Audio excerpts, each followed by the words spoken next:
Yeah, that's right. I was a designer like a very long time ago, even print designer. So just imagine, I did graphic design, and then one day, 15 years ago, I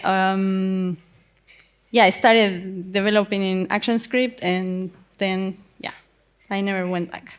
And now I'm really the one that examines those designs and says, like, this is not really technically possible, so take it back.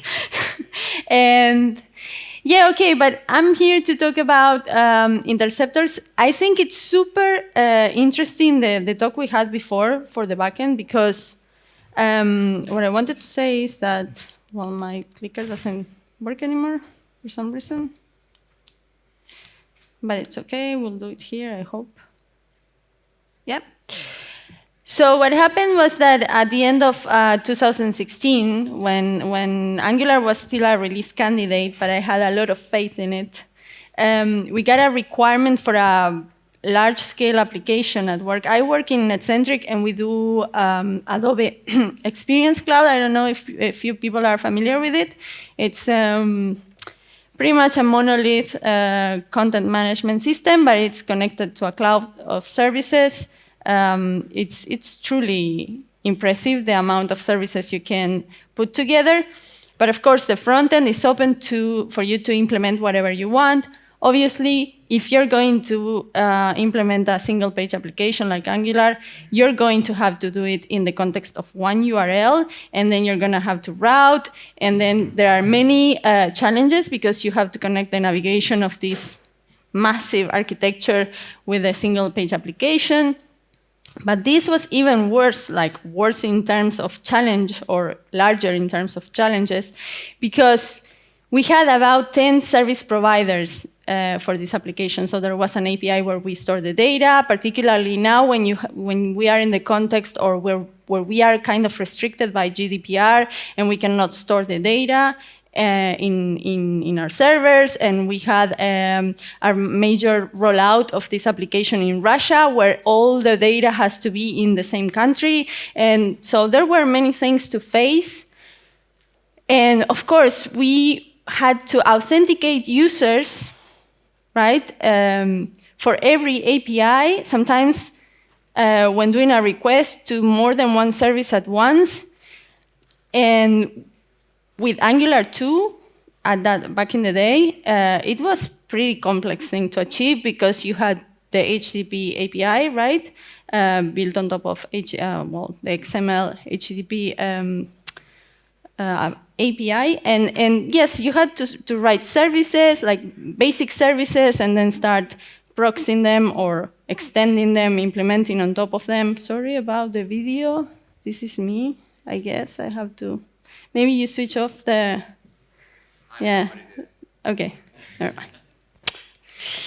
Yeah, but then there were good news. At the beginning of 2018, we got budget to do a major upgrade, which was excellent. And we decided we were going to do it. I don't know how many of you did upgrades across major versions? Well, some people have done. It's quite challenging. I guess if you have, you know then that you have yes, you don't have a clicker, but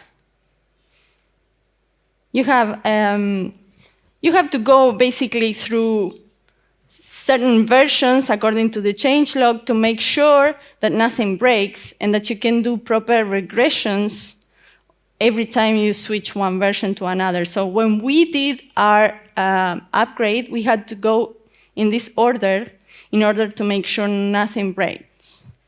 And as you can see, we went from 2 to 2.1, 0.2, 0.3, 0.4, until we did the leap to 4, obviously because there was no 3, but yeah, anyway, and 5.2.2, and yeah, we were there. That was the version that was the current one at the time, or the latest. And if you have done it, probably you have used this tool. Have you? The people that said yes? Yeah, okay. So it's super useful. You just put the version you are at, and then you put the version you want to go to, and then you also pass some other parameters, like if you're using yarn or npm and so on, and then it gives you this. It says, okay, this is your checklist, blah, blah, blah. For us, what was the most interesting was this at the bottom, that we got the possibility of leveraging HTTPClientModule that was just released. It had been released with version 4.3, but we were going to use it now with 5.2.2. And yeah, why was it so exciting for us to be able to use this new module? I think every one of you knows how the Ajax requests work, or an HTTP request, whatever. But let's go over it. So yes, your client opens a TCP connection, yada, yada. It speaks to your server, asks some questions. Can I have some data? The server says, yeah, well, I don't know, maybe. What do you want? Before it even acknowledges you. Then sometimes your client will issue a pre-flight request with some options. This happens automatically. It's nothing that the front-end developers or the developers take part in. And there is some more tension, a few more exchanges between them, until finally some tokens, credentials, etc. are delivered in the form of payload or in the form of headers. And this is when, if everything goes right, you finally get the resource you were looking for. We know that it's not exactly how it works, but it is a quite heavy exchange, and if you have to include headers with authentication information for every request you make, and you're working with several providers, it can become a mess. And sometimes you're working outside of the protocol. You're not even in HTTP2 or HTTP for some services, so it can become quite heavy. So this was live before HTTP client. And actually, right now, not much has changed. The requests are still done the same way. But the HTTP client module does help us mitigate some of the pain of implementing these connections and this authentication. So going back to the application we migrated, this is what the send or post method looked like for a basic service. And as you can see, it was not only that you had to include headers for every post request, in this case, you had to also grab the data that you were sent back and parse it, make sure it was a JSON, parse it, and implement a lot of other operations in order to finally do what you wanted to do after your results. So yes, life with HTTP client module got better in a way. For example, we now know that we expect JSON, and we don't have to parse the data anymore. And if we want to or are expecting a different format for our data, we can just pass it also in the method, and that's perfectly fine and perfectly and much easier to implement. So yes, we know why it was a pain to work before the HTTP client. Why it's better to work with it? Because now we can type requests and responses. We are working on top of observable-based APIs, which means we can work synchronously and asynchronously in the same way. We have streamlined error handling, which means that we know at all times the responses from the servers, the codes, and we can use them for our own purposes to whatever, display data or not. We also have constant information about the progress of events. Like we know when the headers were sent, when they were received, when the payload is coming back. Everything is very clear and transparent for us. Oh, sorry. And then we also have the request and responses interceptors. And this is, like, it was mentioned in the talk before, and I think it's super cool that we find a way to connect or have the same interceptors working in the backend and in the front end, because obviously that would make the life even easier if possible. So what are interceptors? Yeah, well, obviously they are a mechanism or that is part of the HTTP client API that mimics in a way or creates classes for, okay, we saw that we have requests and responses, so we have a class that represents the request, another one that represents the response. We have obviously many more classes and interfaces, but everything has a method and you can access it, and at all times you can do operations with those intercepted communications or messages that are sent to the server and the responses that are sent back to the client.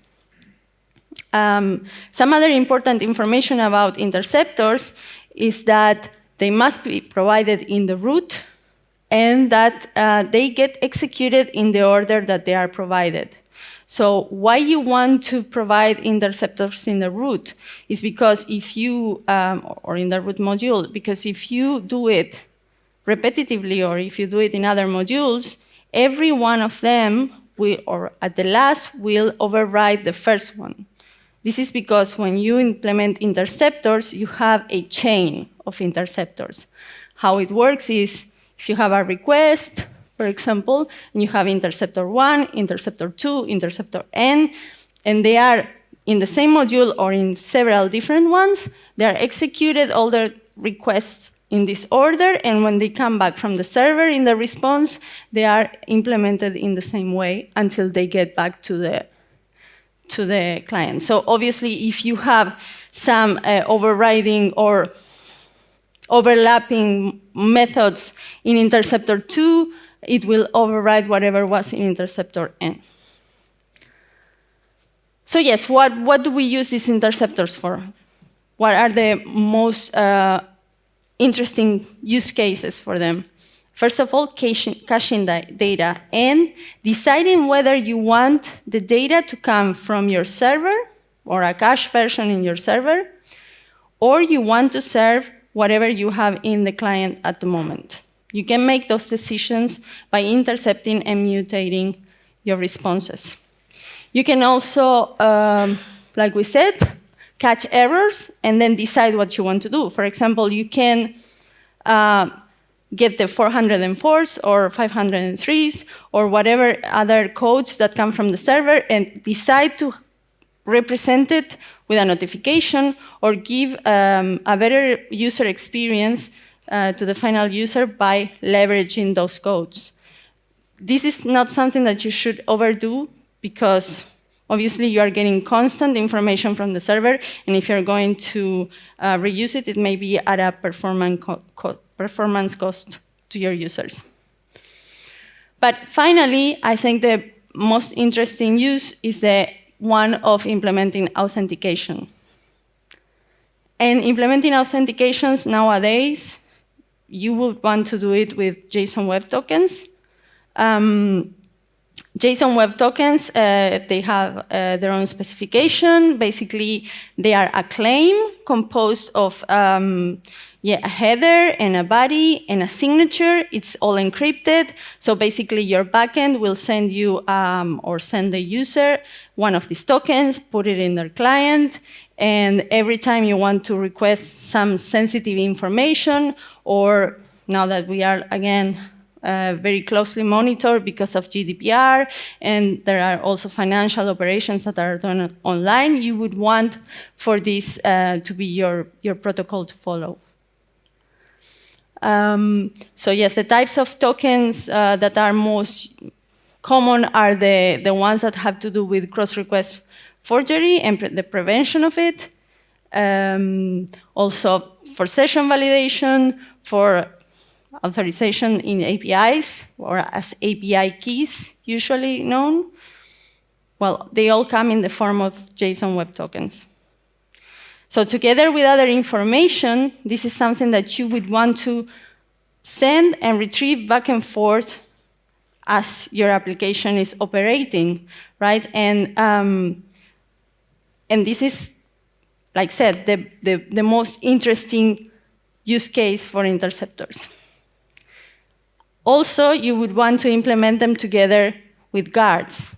They were also mentioned in the previous talk, and you should have guards like with their own responsibilities, like authorization and yeah, whatever other probably attached to a service or in connection with a service. What are guards? Well, like also it was mentioned, you have several different methods that help you make different decisions.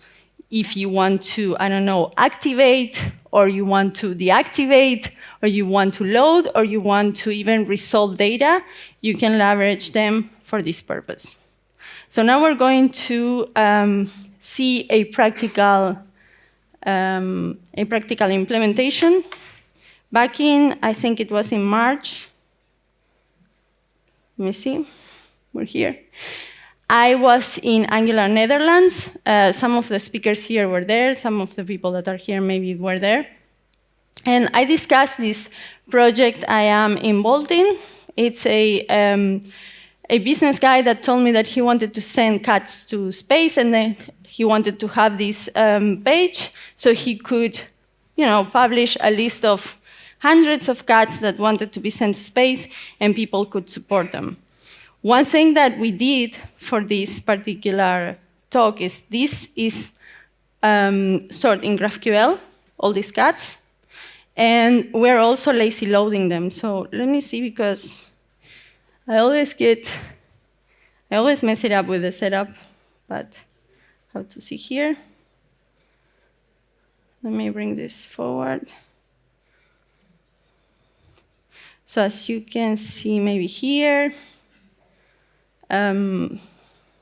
we have many more cats, but here there are only the photos for, I don't know, just a few. And if we start scrolling, they start loading. Obviously, those requests are not intercepted because they are not Ajax. They are just plain requests done from the client to the server. But we're going to look. I am a bit blind, and I don't know if I can do this way, but you are going to be patient because you also have demos for sure, and karma is a thing. So, source, okay. So let's see.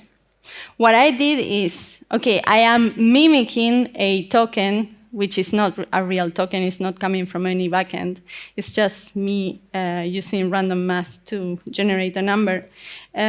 So this is stored here in the local storage. As you can see, it is here. And what I wanted to show you is, I don't know exactly where I am. This is kind of difficult to do, but yeah, this is the chain of interceptors, as we were discussing before. It's too small. You cannot see it, no?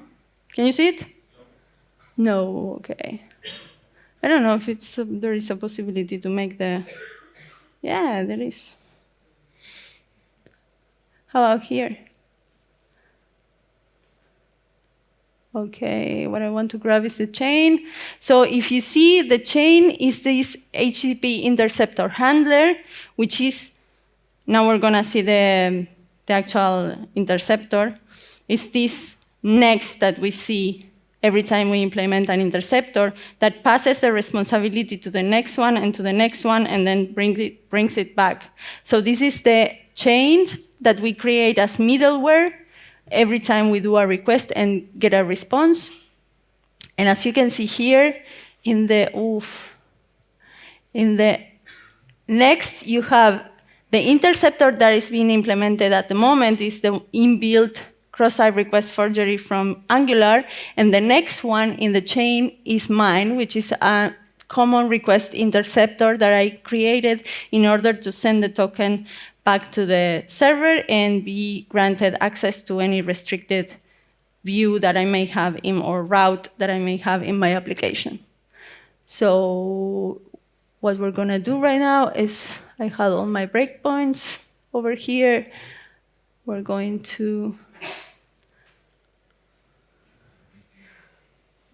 activate those two. We're going to, again,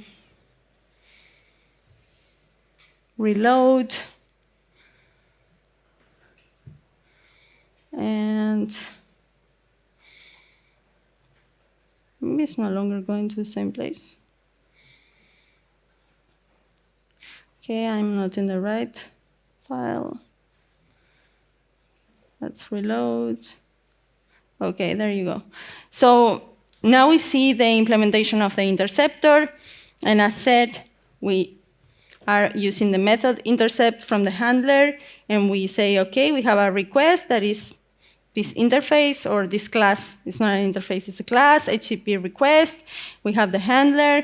And we are implementing an observable. And we want to get all the response, all the data that the request is handing to us. So we have the token that is getting retrieved by this service, the authentication service, and I am cloning the request. And why we are cloning the request every time? Because it's an immutable thing. We don't want to change it because the system may try to repeat an operation over and over if it fails. So we don't want to change this. We want every time that we issue a request, we want it to be the same one, right? So now we're implementing the WithCredentials header, and we are setting it. We're setting the content type, we're setting the token, and we are going to just pass it through. And we get this interceptor back. In the end, we get all the key. Sorry, this is very challenging. OK, so in the end, we got all the key because we do have the token, and we are able to even go to this route, which is supposedly behind a guard. So we click there, and we are in a restricted area because we have the token, and we were able to send it back to the server. What happens if we go here and we remove it, and we go back to the home page, and we try to, oh, it didn't work. Ooh. Oh, I know why it didn't work. Of course, it didn't work because I am still putting the token. So let's change that. We have this NG on init. Let's just comment this. And supposedly now, we will go here and reload. And it's not working.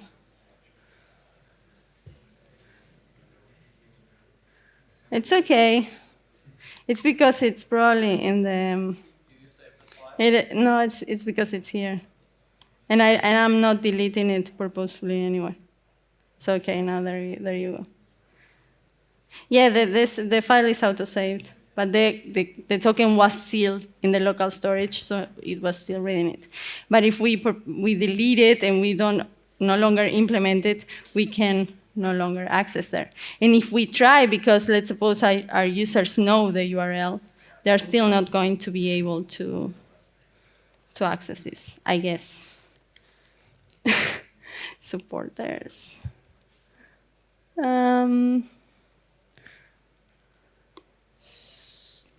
Supporter area, OK, there you go.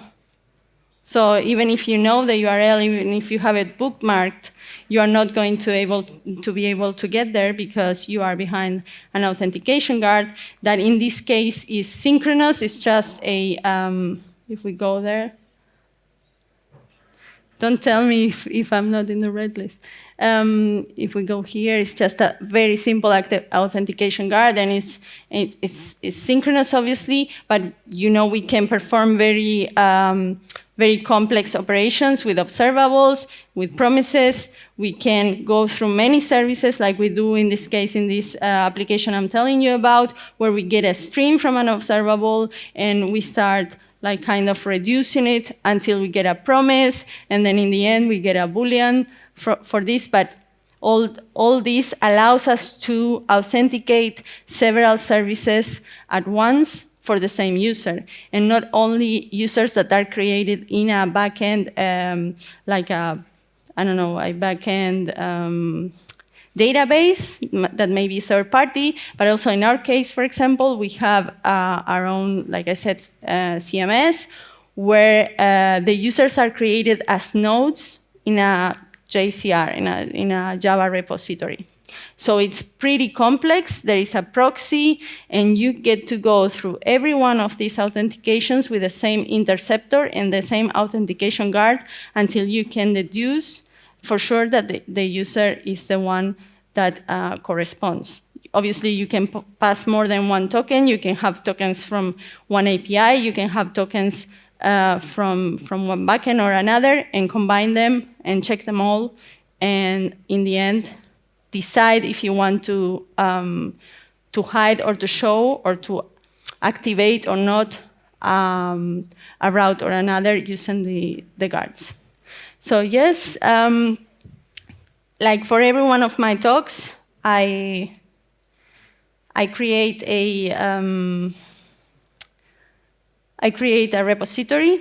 The repository is online. It has the integration of GraphQL. It has the authentication guards.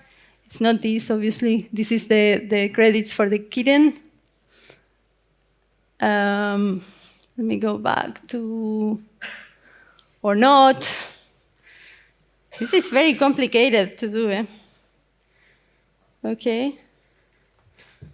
I see now. Okay, there you go. Thank you very much.